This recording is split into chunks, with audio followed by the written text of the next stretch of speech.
Bom dia, meu nome é Reginaldo Faria Soares, sou aluno do curso de Engenharia Cartográfica e de Agrimensura da FEAMIG e FAMIG e vou agora apresentar o trabalho de conclusão de curso, intitulado O Estudo Fundiário, Importância e Aplicações em Georreferenciamento de Imóveis Rurais e em Perícia Fundiária, sob a orientação do professor Diego Rosa. O que do tema? Em virtude da baixa carga horária da disciplina de agrimensura legal, geralmente são somente uma disciplina com 60, 80 horas, né? E aborda mais a questão de demarcação e divisão de terras. Essa parte de direito registral imobiliário não é muito ministrada, né? E certas especificações desse trabalho também não são abordadas, como a cadeia dominial, né? E também a falta de material didático para estudos individuais. É um tema que não é muito abordado no meio acadêmico aí. Também em virtude dessa técnica ser assim, bastante adequada para a execução de trabalho de referenciamento e perícias. Assim, você consegue um nível de assertividade muito alto fazendo um estudo fundiário bem detalhado. O objetivo do trabalho é sistematizar esse conteúdo em virtude do que já foi dito anteriormente, né, dessa falta de literatura, né, então deixar isso concatenado junto, esse objetivo geral. Objetivos específicos é indicar essa literatura básica do direito registral imobiliário, apresentar critérios de pesquisa, né, que é uma das fases do estudo, pesquisa documental, demonstrar aplicações no georreferenciamento e na perícia, e também validar essa técnica com um caso prático, exemplificando a técnica. Na metodologia utilizada para o presente trabalho foram utilizadas três técnicas, né? Pesquisa documental, na parte de histórica do direito, a origem fundiária, né, no Brasil, o direito registral imobiliário mesmo e a parte de interpretação textual dos documentos. A pesquisa documental, né, busca de documentos em tribunais, em arquivos públicos, cartórios, para poder juntar ao presente trabalho.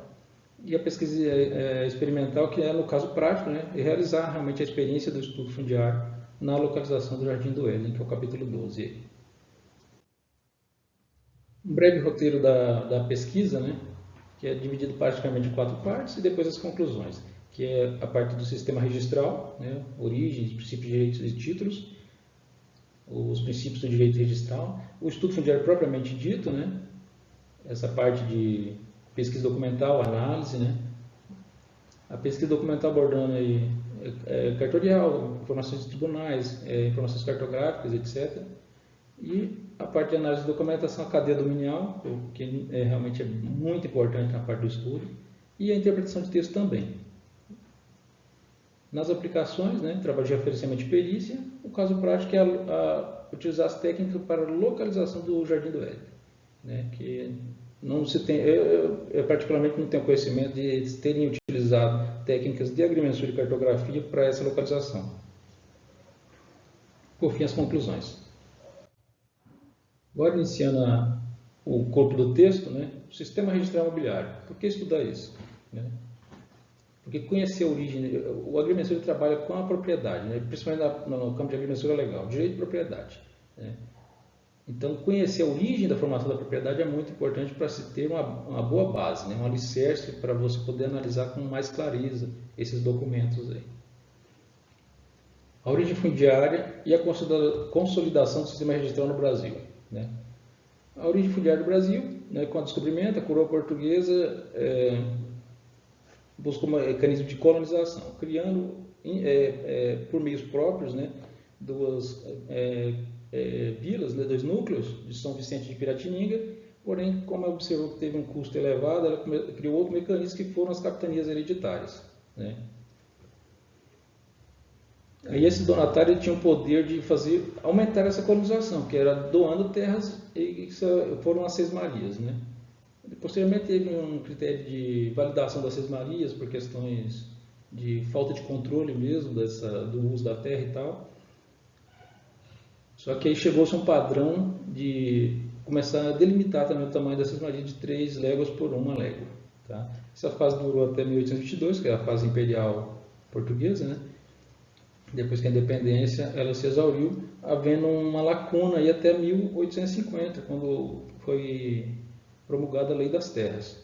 Então, que é o período extralegal ou de livre ocupação. Então, aqui nesse período de 822 a 1850, houve uma ocupação desenfreada, sem controle por parte do Estado.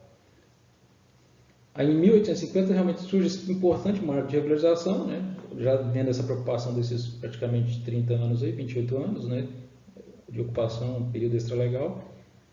Então, criou-se a Lei da Terra e 4 anos depois veio o seu regulamento, que aqui tem um marco assim, bastante significativo, que é a legitimação das posses, né? Separação do que é público do que é privado, que foi o registro do vigário ou o registro paroquial, bastante conhecido por registro paroquial, onde as pessoas tinham que declarar suas ocupações, suas posses na igreja mais próxima, no vigário, né? Na sequência disso, né, a gente tem uma evolução legislativa, né, da formação do registro, do cadastro de imóveis, né, do registro imobiliário brasileiro. A gente passa pela Lei de 1237, 1864, que começou a registrar o imóvel. A preocupação era realmente o lastro que o imóvel tem com o sistema financeiro. Então, assim, é garantia para as hipotecas, né? As hipotecas, né? Então, o imóvel era garantia desse empréstimo aí. A criação do registro Torres, em virtude de todas as fragilidades existentes, né, no registro procurou-se um sistema mais robusto. A 6015, Lei 6015, que é a lei que institui a matrícula, né, 1973, onde os sistemas, o Torres não particularmente, que ele ainda preservou, mas as transcrições migram-se para a matrícula. E agora, mais recentemente, em 2001, a Lei 10.067, bastante conhecida, a Lei do Georreferenciamento, né, com seu decreto regulamentador, e existem outros que atualizaram esse decreto, né, mas eu mantive esse, por ser mais o emblemático, o inicial, onde alterou a Lei de Registro Público, a 6015, principalmente no que diz respeito à especialização objetiva do imóvel, a caracterização deste. Né. Agora é sendo necessário coordenadas georreferenciadas para definir os vértices definidores do limite dessa propriedade, não mais de forma singela. Aqui a gente tem seria um mapa cadastral dos primeiros imóveis do Brasil, né, as 15 capitanias, seus 12 donatários aí, né, em analogia, o título aqui da propriedade seria a Carta Régia, que concedeu essas capitanias hereditárias aí para os seus donatários. Uma exemplificação aqui de como eram descritos os imóveis, né? A primeira é da capitania hereditária, né, do Martim Afonso de Souza. Você vê que são distâncias bem simples, né? 13 léguas, temos 23 graus, baixa precisão. A descrição também de feições naturais, né? Rio Carupacé. Então, assim, é uma descrição bem simples, né? De forma semelhante, a gente tem aí as Sesmarias. Aqui a gente vê ainda uma maior simplificação, né? Você vê um formato retangular de 3 léguas de terras de comprido e 1 de largo para povoar, etc. E tal. Então, 3 por 1, né? Então, você vê a forma como eram descritos os imóveis na origem do fundiário brasileiro. Agora, os princípios registrais, né? O que vem a ser princípios, né? É uma norma hierarquicamente superior às demais normas jurídicas, né? Essa definição aí do autor Mirra. São valores, os princípios também são conhecidos assim, por valores sociais considerados como justos e corretos. Então, esses valores já praticados nesse contexto social foi, então, elevado à norma, né? Positivado. São vários os tipos de princípios que regem o direito registral, né? Procurei focar nos mais assim, pertinentes às análises de título mesmo, para o trabalho de agrimensura legal, né? Sendo eles a princípio da especialização objetiva, né? Existem dois objetivos. A subjetiva, a especialização é dividida em duas partes. A subjetiva, que é a qualificação do proprietário, tá? Quem é o dono, e a objetiva, que é a característica do imóvel. O princípio da continuidade do trato sucessório, né, que diz que um título não pode ser aberto sem ligação com o registro, com o título anterior. Então, assim, é o vínculo com a origem. Tá? Existem exceções, que são os títulos provenientes de aquisição originária, que, por exemplo, o uso capião, né? É uma dessas formas de aquisição.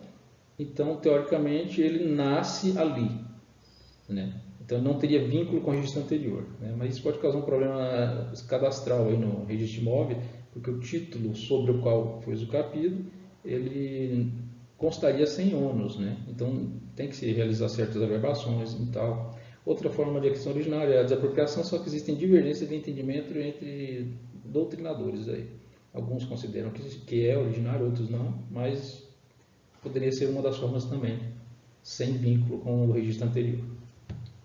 Princípio da unicidade. Esse princípio diz que cada imóvel deve ter somente um registro, uma matrícula, na verdade. Então, a cada matrícula, somente um imóvel. O princípio da legitimação registral. Esse princípio é muito importante em virtude de problemas no registro imóvel. Então, ele dá validade plena ao título até o momento, enquanto este não for cancelado, né? Então, o título não tem o registro anterior, deveria ter. Provavelmente ele é passível de ser retificado, né? Se existe problemas realmente de vínculo, aí você tem que solicitar o cancelamento para extirpar ele do mundo jurídico. Até então, ele tem validade. O princípio da disponibilidade, né? Esse princípio trata do direito do proprietário de dispor da coisa, né? Basicamente ele divide em duas partes, física e jurídica. A disponibilidade física é bem aritmética. Assim, você tem uma fazenda de 1.000 hectares, você pode vender 50, você pode vender 100, porque você dispõe dessa quantitativa, é o saldo, né? Você pode vender 1.000. Agora 1.001 você já não pode, porque você não tem 1.001, né? Então, essa é a questão da disponibilidade física, né? Aritmética simples. Quanto e você tem aquilo de disponível para dispor. A quantidade para dispor. A disponibilidade jurídica, né? Ela vem da legitimidade de dispor, né? Da legalidade. João tem um sítio de 1.000 hectares. O José pode vender o sítio de João? Não, ele não tem essa disponibilidade. João é solteiro, pode vender o sítio, a fazenda de 1.000 hectares. João é casado com Maria, ele pode vender integralmente? Aí vai depender do regime, mas assim, só para exemplificar, Maria deveria fazer a venda conjuntamente com o João. Tem também a questão dessa disponibilidade jurídica, de questões que eu vejo como uma disponibilidade técnica do imóvel. É uma observação pessoal minha, esse termo, tá? Ele não consta em literatura. Por exemplo, o imóvel ele tem que estar disponível, né? Para poder o proprietário poder gozar disso aí, dispor disso aí. O que é estar disponível? Por exemplo, o imóvel precisa ter o georreferenciamento, né? Para você transmitir uma área tem 5.000 hectares, ele tem que estar georreferenciado. Então, assim, não vão conseguir registrar ele enquanto não fizer o georreferenciamento, né? Tem que ter CAR, tem que ter certidão, regularidade fiscal, né? Então, assim, não pagou todos os ITRs do imóvel, ele não vai ser efetivado o registro, não vai ser efetivada essa venda. Tá? Então, existe essa questão técnica, administrativa, que o profissional vai atuar para tornar este imóvel disponível para o proprietário. O princípio da primazia da realidade ou da verdade. Esse é um princípio muito importante nas análises.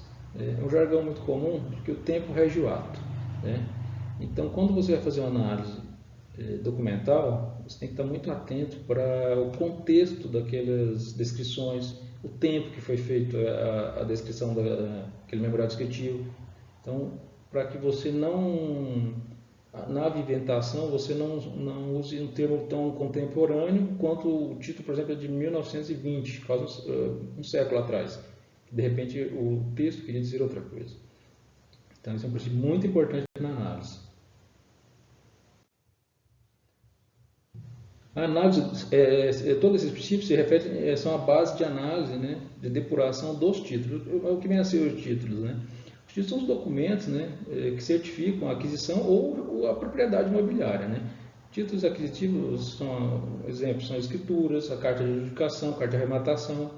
Título de propriedade, a gente tem as transcrições, a matrícula, o registro torrens, né? Então, assim, é importante para o profissional conhecer esses documentos, porque eles têm particularidades, né, e finalidades. Então, na análise, tem que saber o que cada um representa de fato, né? Para o trabalho, a gente vai trabalhar com um aquisitivo e 3 de propriedade. Tá?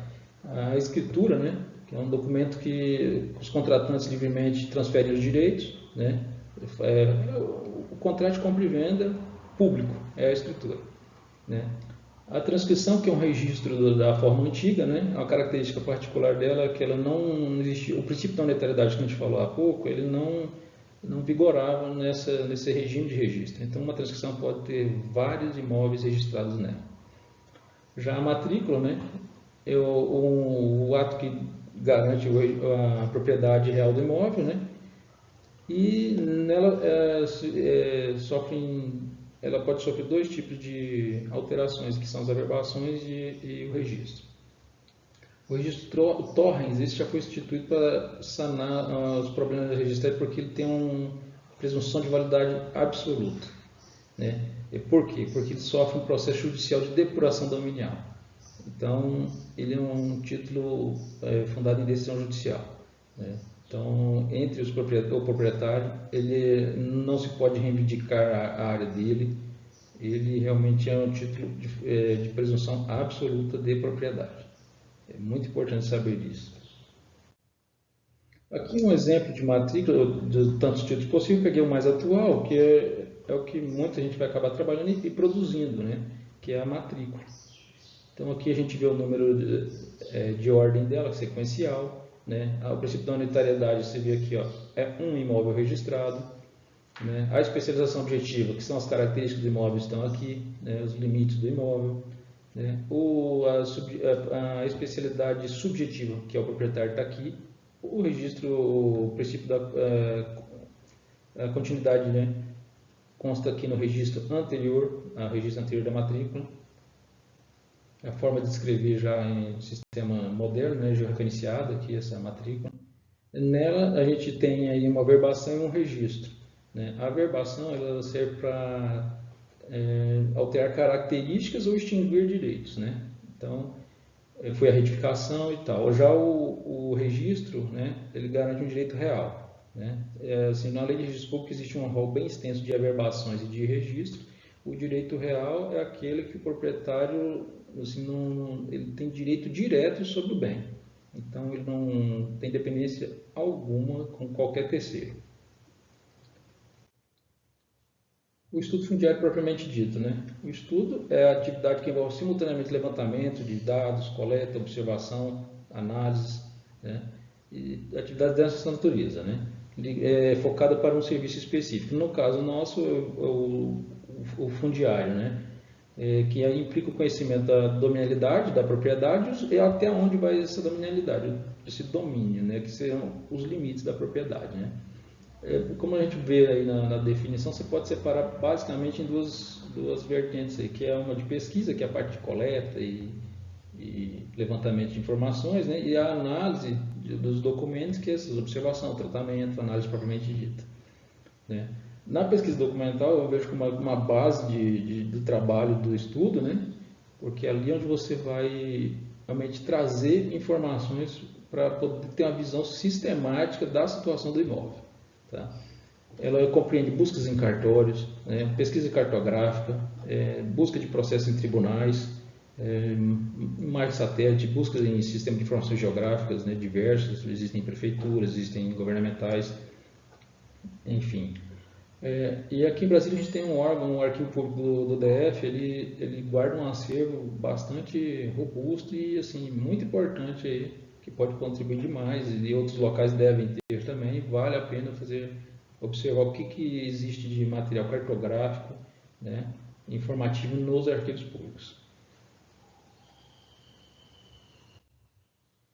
Agora, exemplificando, né, algum tipo de busca, né, a gente coloquei aqui a questão cartográfica, porque eu acho que ela é muito importante. A grafia do imóvel assim, pode remir de forma muito rápida qualquer dúvida sobre o limite. Aqui em Brasília a gente tem essa aqui, que é, ao meu ver, a primeira cartografia do DF, tá? É resultado de um trabalho de uma comissão para criar a capital federal.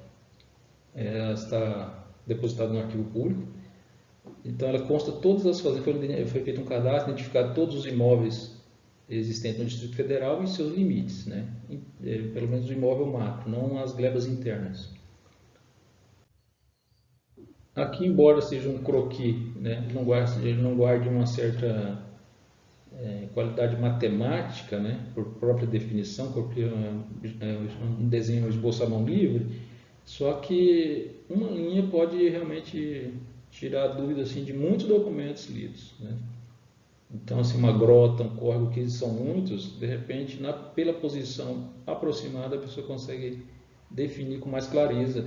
Esses croquis são a base para a planta que a gente viu anteriormente.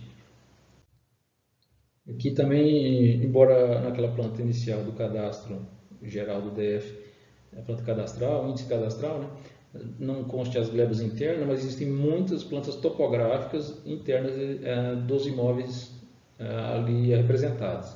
Aqui um exemplo de uma. Então você tem um levantamento, qualquer imóvel com origem nesta fazenda, nessa gleba, você tem uma origem muito sólida, antiga. Aí. No arquivo público e também nos tribunais, você consegue cópias de ação demarcatória divisória, que podem ajudar bastante em trabalhos fundiários, e o arquivo público consta um bom acervo desse material. Esse é um exemplo de uma fazenda Sobradinho, aqui no Distrito Federal, e pode ser obtida em busca nesse órgão público aí. Existe uma diversidade muito grande aqui no DF de material cartográfico, até pela característica da criação do Distrito Federal. Desde a sua origem foi feito o serviço de aerofotogrametria, constatado como o primeiro nacional. Então, assim, uma técnica muito moderna na época, utilizada para fazer o mapeamento, identificar as áreas da capital. Então, a gente tem mapeamento geofoto, Sistema Cartográfico do Distrito Federal, CICAD, são 3 versões de cartografia, articulação cartográfica aqui no DF. Também temos mapas do IBGE, temos a Secretaria de Meio Ambiente, tem mapa hidrográfico com as toponímias dos cursos d'água, muito importante quando você vai analisar um título, você vai ver praticamente todos os imóveis têm confrontação com hidrografia. E mapa rodoviário também, que existe a mudança de nomenclatura de rodovias. O DR tem mapas de 1975 até o ano passado. Todo ano ele procura lançar a atualização disso. Então, de acordo com o tempo do título, a pessoa pode se socorrer desse mapa para identificar melhor e até fundamentar qual rodovia está o trabalho.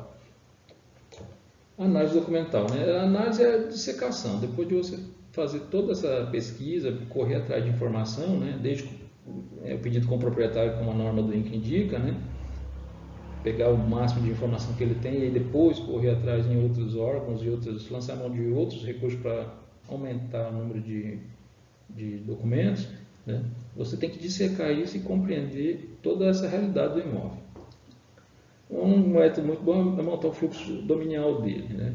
Então você vai ter qualquer omissão que exista em um título, você consegue ter de repente uma informação no registro anterior. Então você supre essa informação com o registro anterior, ou até mesmo com o registro de vizinhos. Então montar cadeia dominial ampla é um bom meio de seguir nessa linha de estudo. A cadeia dominial, quando um profissional faz a busca dela, ele pode obter 2 formas, tanto um histórico simples do imóvel, da sequência de alienações, quanto a coleção de certidões que compõem esse imóvel, até o tempo que ele solicitou. Então, assim, se veio o sistema a forma mais simples, é interessante requisitar os títulos ali relacionados para poder montar esse fluxo e fazer a aferição de quantitativos alienados, existem remanescentes ou não. Depois, ainda nesse viés da análise, a leitura de texto e a interpretação documental, que é uma coisa muito importante, porque você vai trabalhando com documentos muitas vezes antigos, 50, 70, 100 anos atrás. Então, e assim, tem a questão regionalista, é a questão do contexto. Para você tem que buscar entender o que realmente o emissor daquele texto, daquela mensagem, quis transmitir. e evitar contemporaneidades, né? Um exemplo muito simples assim, é espigão divisor. O que a pessoa quis dizer com espigão divisor numa época de quase um século atrás, né, onde se via tudo na corrida do agrimensor, na légua, como a gente vê nas descrições, é diferente de você ter hoje informações de lidar aí, né? São scanners a laser aí de superfície que vão traçar milimetricamente. Então isso pode ser um problema aí. Então, ter uma compreensão de acordo com a época é o princípio da verdade lá, que a gente viu ali atrás, né? Contexto, tempo e espaço. Aqui um exemplo de um fluxograma montado, né? Onde a gente consegue ver toda a alienação. Aqui são dois quinhões. Quinhão Fazenda São José, o Coal Queimado, que é a leste do Distrito Federal, que é um 9 da Processa Divisão, e o que é um 5, né? A gente vê que existem alguns problemas com essas linhas laranjas, onde o título não constava o registro anterior, mas com a complementação documental você consegue identificar com clareza isso aí. O estudo fundiário no georreferenciamento de imóveis rurais, né? O que vem a ser? O georreferenciamento foi instituído pela Lei 10.067, como a gente disse anteriormente, e o que vem a ser? Ele atribui coordenadas, né, a uma posição. Segundo o autor Monico aqui.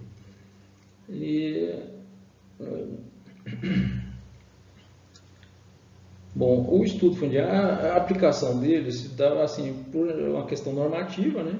Principalmente porque a norma diz que o profissional não está liberado de análise documental, né? Então você tem que fazer, né? Porque todas as normas elas vêm evoluindo nessa preocupação de identificar o limite, né? Você vai ver isso em todas elas. Preocupação com a identidade da linha formadora do imóvel, confiabilidade geométrica da descrição do imóvel, exatidão dos limites, né? Então, assim, você tem que identificar o limite para depois você fazer o cadastro, o levantamento. Usar um GPS moderno, com altíssima precisão, e cadastrando a feição errada, de nada adianta. O profissional primeiro tem que saber qual é o limite de levantar. A agrimensura não é somente medir a cerca, né? É um jargão já bem conhecido no meio. Então, a pessoa tem que ter certeza de identificar o limite para depois cadastrá-lo, né?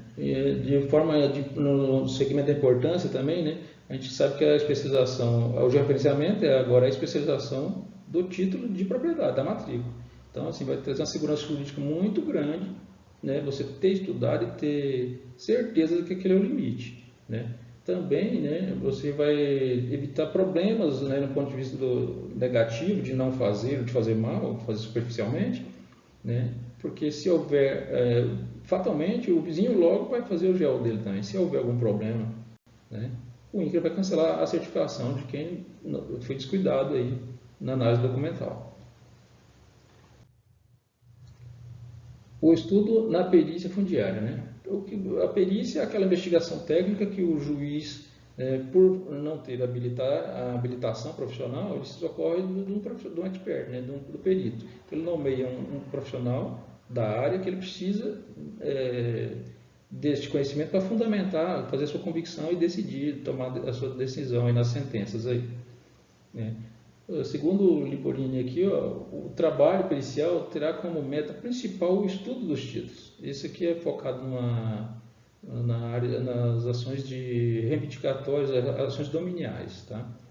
Realmente, o estudo de título, porque o título é o documento que garante a propriedade, então ele é um dos principais mesmo.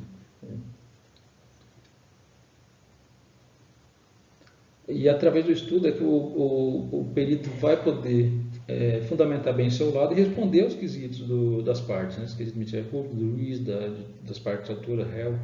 Então, assim, ter essa boa fundamentação é que vai garantir um bom trabalho para o perito, né? E outra coisa importante em relação ao estudo é que a busca, porque no processo as partes, né, juntam lá a documentação das suas alegações. E no trabalho pericial, o perito não está amarrado, resumido àquela formatação de documentos. Então, ele vai fazer as pesquisas dele independente e pode, atividade de pesquisa documental, trazer algum documento que o documento por si só já é considerado como prova. Pode contribuir demais na decisão acertada aí do juiz. Um contraponto, né? Da mesma forma que no georreferenciamento, se você fizer um trabalho precário, um estudo precário, né? ou até equivocado, né, você vai ter seu trabalho questionado. No exemplo do trabalho, a gente demonstra que o perito foi infeliz no estudo e teve supressão de 50% dos seus honorários, né, e gerou uma série de novas nomeações, né, até conseguir um perito adequado para o trabalho. Aqui um exemplo, né, do ponto de vista da aplicação aí, aqui é só citado um exemplo, no trabalho tem mais alguns, né, mas todos seguem essa mesma linha, né. A pesquisa e análise que foram aqui indicadas como atividades principais de um estudo é sempre apresentado nas propostas de honorário como atividades da perícia, né. Análise de quesitos, leitura, né, leitura e interpretação, que a gente já colocou aí, estudo detalhado, né, busca de documentos, análise crítica, né. Então, essas atividades fazem parte de um estudo fundiário e, consequentemente, são parte da perícia, sim, aplica-se integralmente. Aqui o caso prático, para validação, a aplicação da técnica, né, a gente procurei utilizar a localização do Jardim do Éden. Tem localizações simples, muito semelhantes aos títulos antigos, né? Só que eu desconhecia um trabalho que foi feito por algum agrimensor ou cartógrafo, um profissional da área para análise. Então a gente utilizou nos critérios de agrimensura, buscou se localizar ele, foi identificado como documentação, né? O Gênesis do capítulo 2 na Bíblia tem as descrições, né? E de forma complementar a gente tem alguns versículos no capítulo 3 e 13, né, do mesmo livro de Gênesis. Diante disso aí, a gente seguiu na vetorização das hidrografias, porque a localidade do Éden é citada como próximo de um rio que se dividia em 4, né? Rio Pison, Gion, Tigre e Eufrates. O Pison e o Gion é meio desconhecido, o Tigre e o Eufrates já são bem conhecidos. Então a vetorização foi mais para tentar identificar esses outros dois rios, né, de acordo com as suas características, né? Então foram vetorizadas diversas hidrografias na região, de cabeceira dos dois rios conhecidos, né? Também foi realizada atividades interpretativas, né, da língua original em relação à palavra rio e o jardim, né? Porque para o tipo de feição descrita é mais pertinente, mais comum em deltas de rio, né? Um rio dividido em vários braços, numa região de planície. Só que como é a origem, nasce um rio, então é cabeceira. A descrição cita esse rio, então tem que ser na região de Planalto. E na região de Planalto a gente identifica um tipo onde essa descrição é possível, né? Que é a divisão de bacias hidrográficas, né? Então foi buscada essa descrição para ver se somente rio era a hidrografia adequada, né? E a questão do jardim também em virtude de algumas outras descrições complementares, porque na citação acaba que são colocados os vigias, os querubins a leste, somente a leste, né? O que dá uma ideia de tapume natural até para observar as características de relevo mesmo. Seguido para o estudo de relevo da região, a gente observou que seria possível sim, uma região de acomodação hídrica, né, na região da Turquia, e há indícios de que contribuem, na verdade, há indícios, não, contribuem para 4 vertentes, né, 4 bacias ali. O rio Tigre e Eufrates tem praticamente cabeceira no mesmo local, tá? A gente pode citar aqui a cidade de Erzurum, né, na Turquia, a leste da Turquia. O Tigre, por descontinuidade, e provavelmente o rio Pison, que é o primeiro rio, ele também sofreu descontinuidade, né? Semelhante, ele, a meu ver, eles seguem a descontinuidade são fruto de questões de movimentações geológicas. A cabeceira do rio Tigre encontra-se na falha leste da Anatólia, né? A falha geológica, e da mesma forma que a indicação de onde seria o primeiro rio está na falha norte, né? Então tem o indício que nesse eixo de direção houve alguma movimentação de terra. Na região identificada como local provável de acomodação hídrica também existe um acidente geográfico, uma anomalia, né? Ao meu ver, acredito que segue nessa direção. Acredito que houve realmente alguma modificação geológica ali muito intensa a ponto de ter modificado essas duas cabeceiras, do primeiro e do terceiro rio. Diante das informações, foi construída uma matriz de rastreabilidade de requisitos, né, para retirar um pouco da subjetividade das análises e interpretações. Né? Ela é bem binária, né? A avaliação das descrições é bem binária, verdadeiro falso, 0, 1 aqui, por exemplo. Né? Da onde dos indicadores possíveis, né, somente 2 não foram adquiridos. Então, do total, dos possíveis dividido pelo valor total, a gente chegou a um percentual de 83,33%, validando aí a posição encontrada. E apresentar também um mapa temático da situação. O nome diz temático, né, porque essa mancha azul é só o local, não quer dizer que é a hidrografia, alguém pode associar isso. Né? E aqui a linha vermelha é uma posição média ali, da região próxima ao rio. Né? A parte mais central foi também indicada por questões de descrição, que é a árvore da vida e do conhecimento, estavam no centro do jardim. Então, o centro dessa região foi identificado e ilustrado com essas duas arvorezinhas aí.